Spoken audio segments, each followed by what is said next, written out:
Let me show you a picture of the subject of our story here. This is Hayle Swinson. And Haley, in 2008, she began attending a Baptist college in Georgia called Truett McConnell University. It's a small Baptist school, and she didn't really care about religion. I think she was a little religious, maybe. She didn't really care. Definitely not a fundy, but she went there because they gave her a soccer scholarship.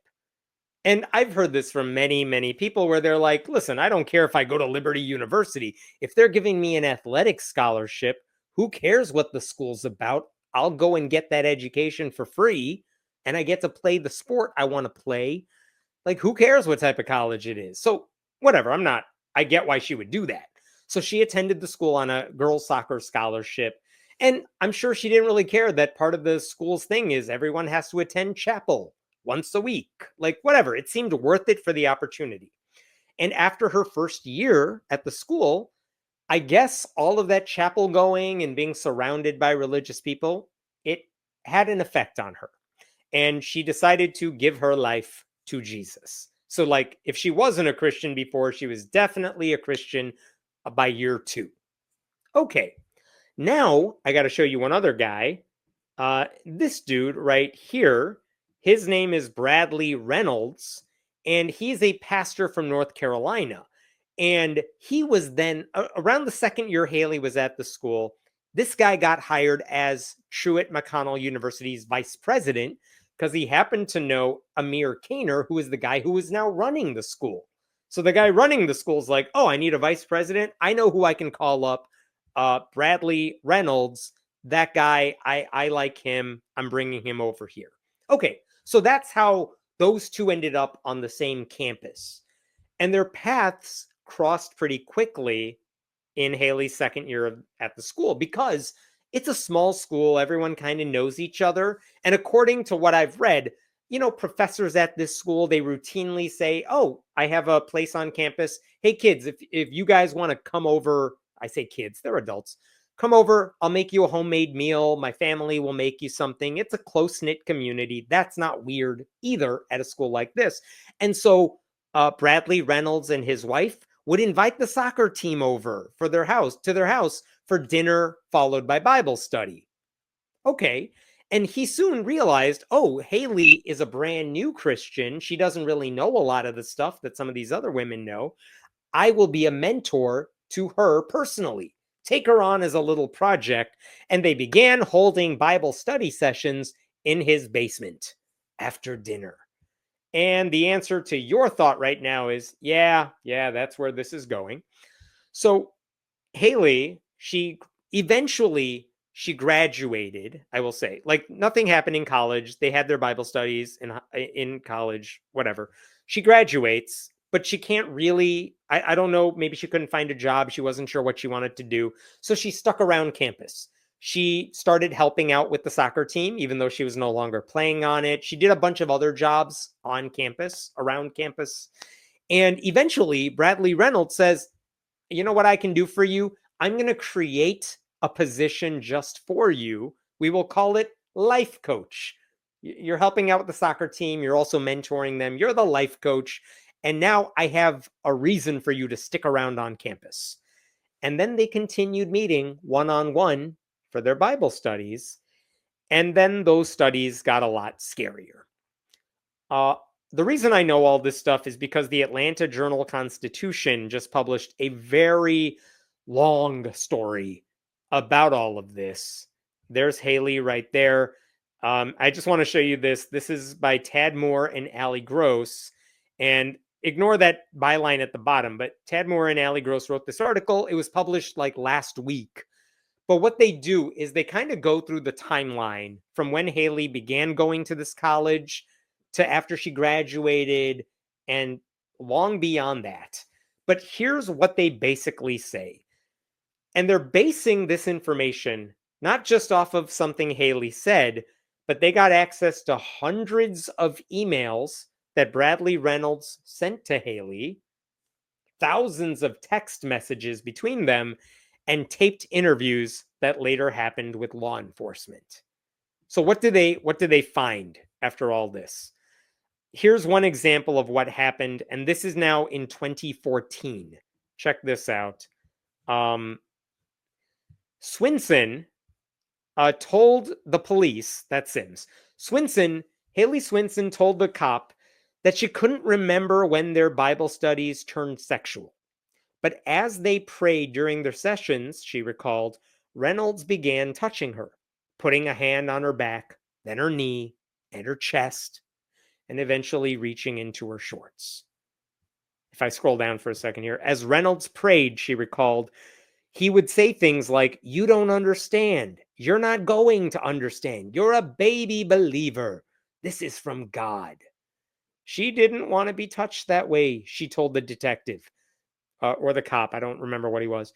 But she was still learning who God was, and Reynolds insisted it was okay because she was his betrothed.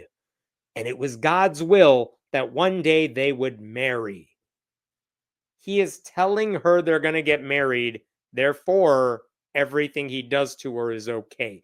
And I should tell you at this point, Bradley Reynolds was married, by the way, to someone he met when he was her youth pastor. I said that correctly. Yeah, it's disturbing. Anyway, he was married, but apparently he told Hayle that, don't worry, God told me my wife is going to die soon. And then you're going to take her place. And that's why I can have you. I'm not joking when I say that. This is what he told her. Check this out. He asserted that while they weren't married, God had given them freedoms to have sex. It was okay, she recalled him saying, because he had made a vow of betrothal before God. She hadn't understood what he meant, she said, and she hadn't wanted a physical relationship. So this dude is just grooming her. I know she's an adult at this point, but she trusts him as a spiritual guide, and he knows that, and he's taking advantage of her. One of the things that came up in the reporting about this story, like I said, there were lots of emails. I want to show you one of them, and I'm showing it to you because when I read it, I was, as someone who doesn't get disturbed by anything, I read this email, I'm like, oh, that's disturbing. And then I thought, well, then I have to share it with you, and let's read it together, shall we? The date on this from Bradley Reynolds to Hayle is May 13th, 2015. Let's read it together. Hey, I wanted to keep being totally transparent with you, and yet, please, let's keep close. I don't ever want to be so transparent it pushes you away, but I do want to be totally transparent. I can't help my dreams, so I've had 2 in the past week. I'll share them both at some point, but for now, the one last night was incredible and real. So real that it was a wet dream. Oh my God. The first one I've had in over a year now. The 4th I've had since we met. Oh my God, stop talking. I've never had one since I was like 20 until we were close. Anyway, in my dream, I had taken you to the most incredible climax you had ever experienced. And as I watched you in our union, spiritual, emotional, physical, I exploded and woke up and I had literally exploded. I know you said that. Why do you got to repeat that? Oh my God, why are you writing all this on paper? I am sorry for being so open, but I did want you to know that I slept amazingly, except for my dream. And I wanted you to know you really do cool things to me, making me younger in some ways, which go beyond human explanation. Most young men never have a wet dream after their teenage years. I think it may be physically impossible in their 40s. So I know I shared way too much. Yeah, you did. Go back and delete it. But I also know I don't make up dreams. And God really has used you to give me life, spiritually first and foremost, and vitality, youthfulness. And even if I wanted to deny, I couldn't, because it occurs when I'm asleep. So there you go. This man had a sexual dream about this young lady he was grooming, and then he told her all about it. And why would you do any of this? And why would you write it to her? What the hell are we all doing here? Listen, I had to read that to myself. So now you have to experience. That's how this parasocial relationship works. I will read you all the weird emails I come across. So it gets more disturbing. Like if that was the worst of this, this would be a better story. But no, it gets worse. So anytime he made a physical move on this woman, she said she resisted, and then he would back off, but then it would just repeat itself in a cycle months later. And at one point, she said she was at his home on campus and she was showering at his home. I guess they had that sort of a relationship. But then he came into the shower with her, even though, and I'm quoting, she had locked the door. He just unlocked it from the outside and then barged right in to the shower. Yes. What else do we have here that you need to know? Staying in the family's guest room, she remembered waking up to find Reynolds on top of her, touching every part of my body, but still saying it's from God. And after a Bible study, she remembered freezing up when Reynolds asked her to pray on the floor. She remembered him pulling down her shorts and urging her to let him penetrate her. There was no part of me that wanted this, consented to it, she told the police officer. I just wanted to know Jesus. I didn't know who God was. I was so confused and I felt so trapped through it all. And she said she continued telling him she wanted him to stop. But here's the thing, and this is important for later. She said in her mind she wanted it to stop, but she didn't say that out loud because she just froze up. She tensed up and she was usually just silent as all of this was happening. She couldn't bring herself to verbally say, stop doing this. She just clenched up. And then in one other email, this is what this guy told her. I'm just asking you to be open that perhaps God is answering my prayer, that you kind of enjoyed it just a little, even though you feel upset afterward. So at this point, this guy knows she's not into this, and he's still saying, come on, you liked it a little bit. Yeah, so this is disturbing. So in 2018, according to this story, she finally got the hell out of there, found another job in Atlanta. She started working with some local church there, but it's away from this one. It's not connected to Truett McConnell. And she also began meeting with a therapist who helped her realize, oh, everything I went through, it wasn't okay. It was very disturbing. At one particularly low point in 2021, she actually texted a close friend that she had a knife at her disposal and she was considering using it. Thankfully, she did not. And in 2024, at that point, she had understood what had happened in a way she did not earlier, and she decided to tell law enforcement about what happened. And that's when she went to the cops. That's when the cops began bringing her in to question her and getting her story on the record. And they pulled in Bradley Reynolds and got his story on the record. But there were two key issues at this point for the cops. First question is, did anyone at the school know this was going on? Like, did they have a hunch this was happening? Could they have stopped it? Because that's a different issue that is going on here. And that opens the door to a bigger scandal. And the second thing is, well, is there anything law enforcement can do about this? And we'll get to the second question first, because the answer is pretty straightforward. No, there really isn't much they could do.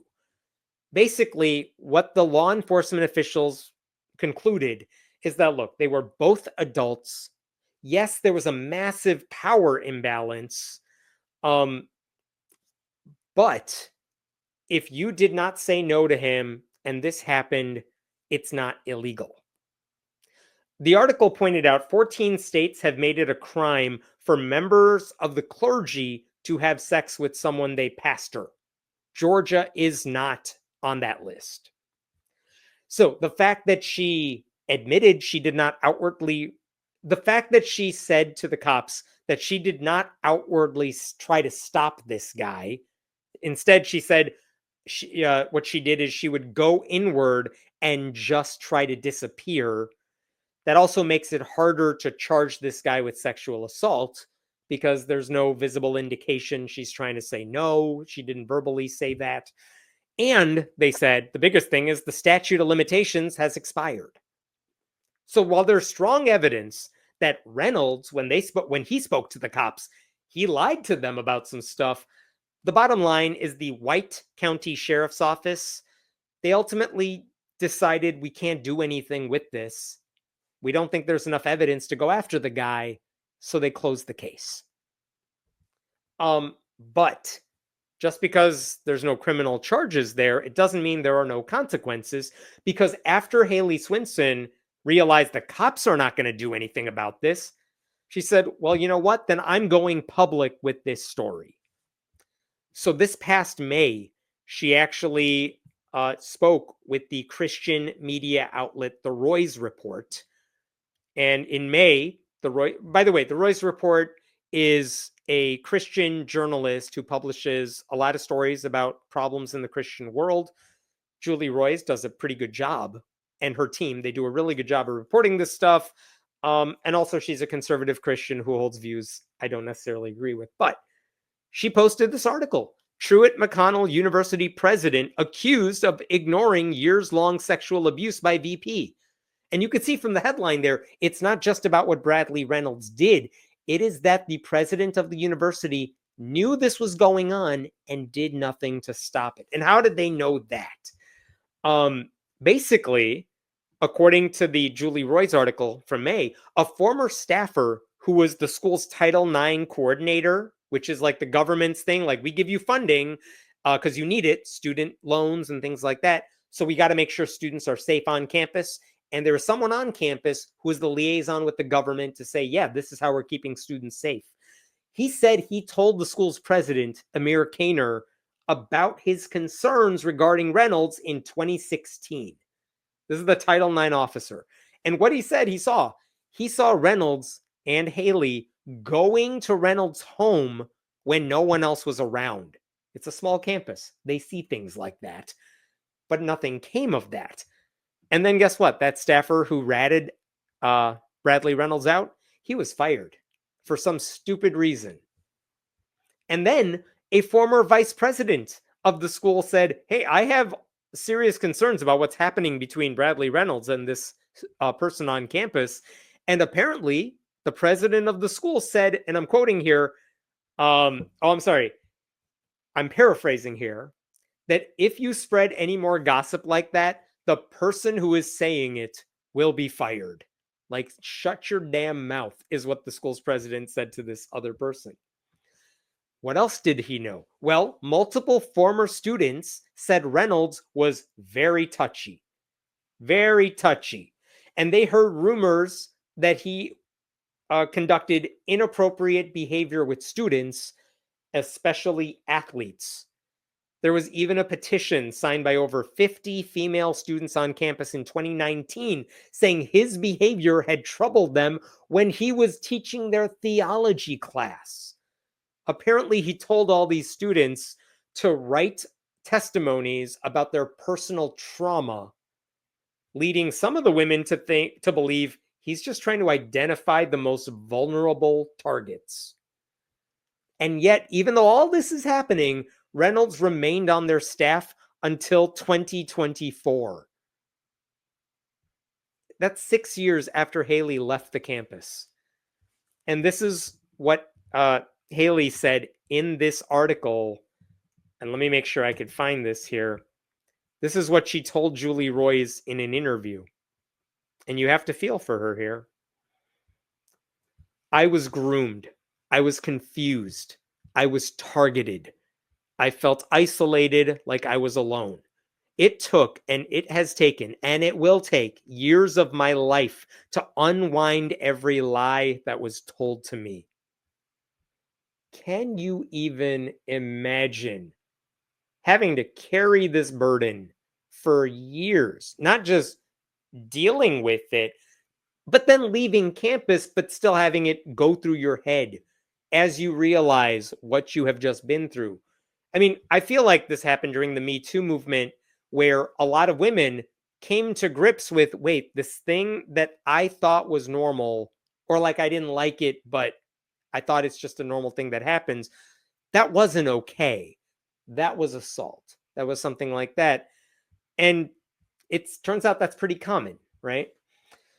So in 2024, it was only in 2024 when the sheriff's office was investigating all this, and Bradley Reynolds, told the school, hey, there's an investigation going on, and I'm part of it. That's when the school finally put this guy on leave. And then Bradley Reynolds resigned. And I think the thinking is you can't fire him if he quits. So he quit. And now he's gone. He is not working with the school anymore.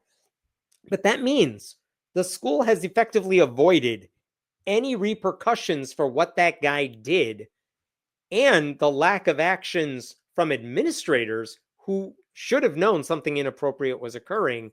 No one had any consequences for any of this until Hayle told her story, first to Julie Roys, then to the Atlanta Journal-Constitution.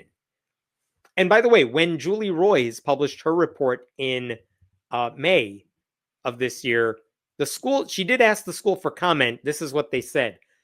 Instead, Jason Graffinino, the school's vice president for finance and operations and chief financial officer, that's a lot of stuff to do, said via email, TMU has aggressively and proactively implemented policies that protect all students, including regular reviews of Title IX policies by outside counsel. He added, there had been no previous Title IX or HR complaints filed related to this matter. Had we known of this behavior earlier, Reynolds would have been immediately dismissed. Which, again, as I have explained to you, I hope, Hayle did not know that what was happening was criminal, illegal. She shouldn't have had to experience any of that. So, of course, she didn't make a Title IX complaint. How many students even know what that means? Why would she go to HR? She didn't know this was happening. And the school's like, well, I don't see anything in writing that says she told anyone about this in writing, made a formal complaint. So I guess we did everything right, even though there definitely was a whisper network and there were actual employees saying, hey, president of the school, we think you should look into this because something disturbing is happening. Now, since that May article from Julie Roys, there has been pushback in some pretty impressive ways. So first, there was an all-staff meeting at Truett McConnell University, and the staffers asked very pointed questions, Julie Roys reported, about how the school screwed this up so royally badly. Like some professors said in a letter to administrators that they never should have learned any of this through the media first. How come the school didn't tell them this was going on? They demanded the school should have kept them in the loop. There were graduates of the school who protested on campus. The president of the school, Amir Kaner, he was placed on leave, and the local district attorney has since reopened the investigation that the sheriff's office has closed, though it's currently unclear if the district attorney is going to press any charges or do anything about that. There was one thing I did want to show you, which is at the very bottom of the Atlanta Journal-Constitution's article. And check this out right here.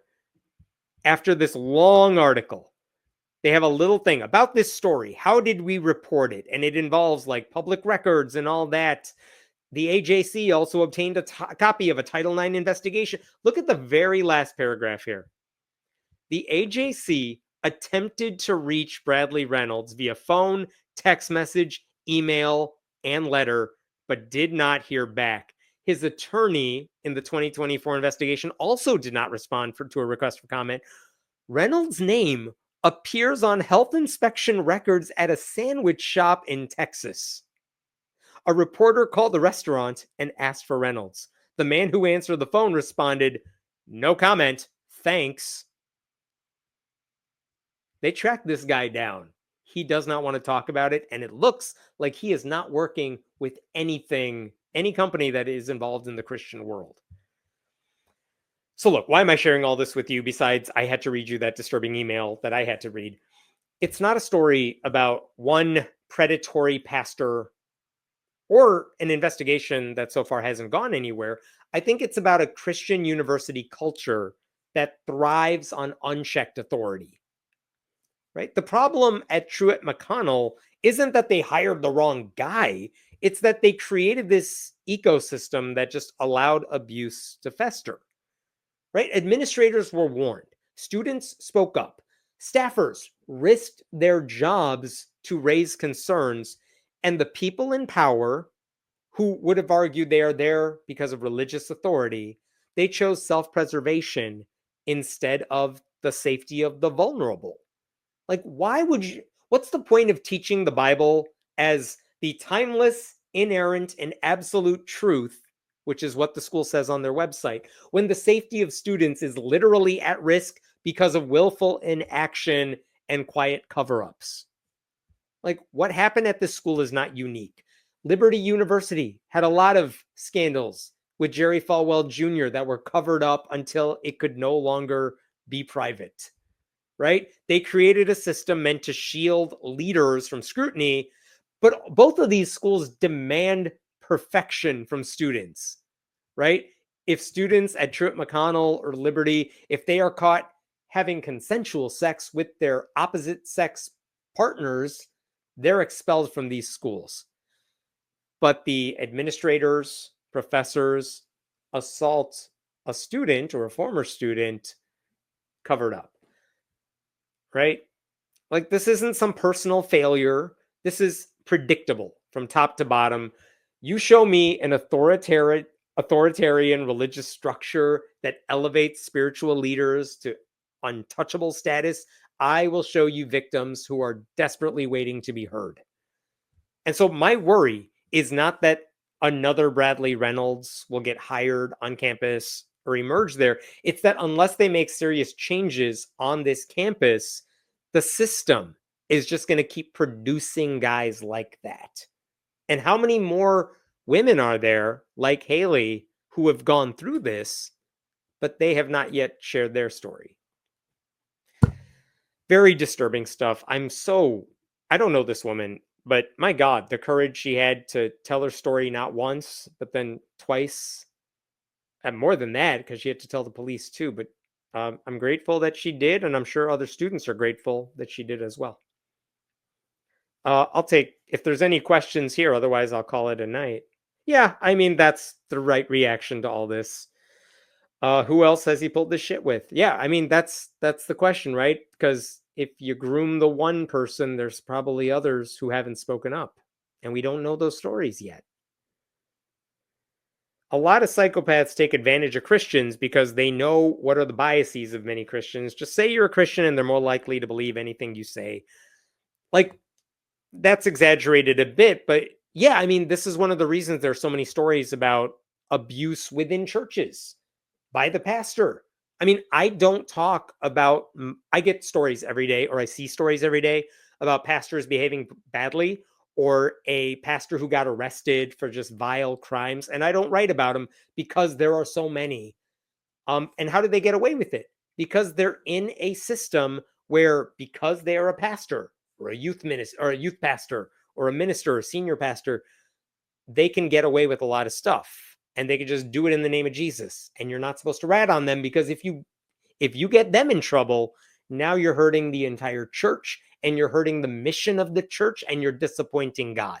Like, it's very easy to hide behind the religion cloak, and it makes it harder to share these. It's hard enough to share these stories, but when it happens in a religious environment, it's that much harder to tell these stories.